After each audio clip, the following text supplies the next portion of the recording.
Now I have to ask you where your inspiration for your Hannibal series came from.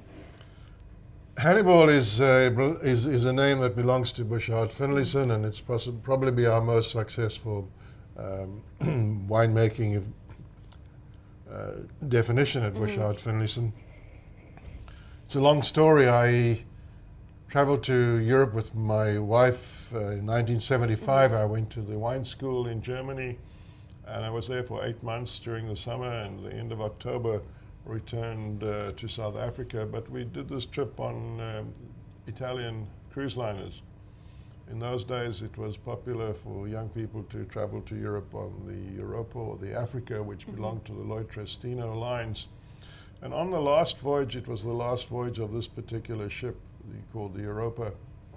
And the maitre d' in the dining room knew as a winemaker, and he had a cellar full of wonderful Italian wines, which he knew were not going anywhere after the trip.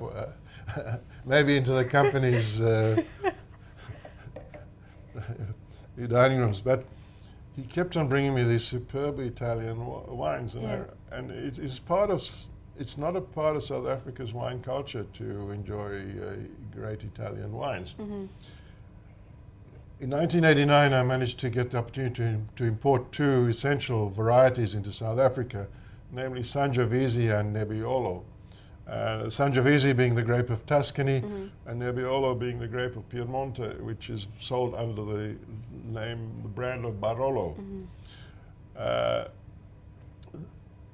I wanted to see how these varietals would perform on their own.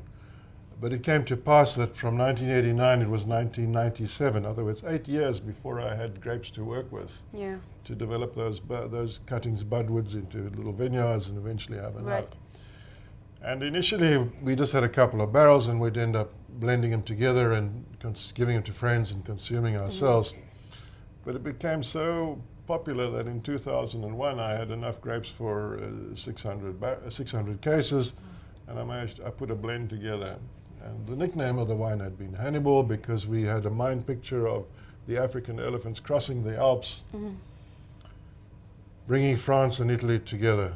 So we have some Pinot Noir in the Hannibal, some 50% Sangiovese, Pinot Noir, some Nebbiolo.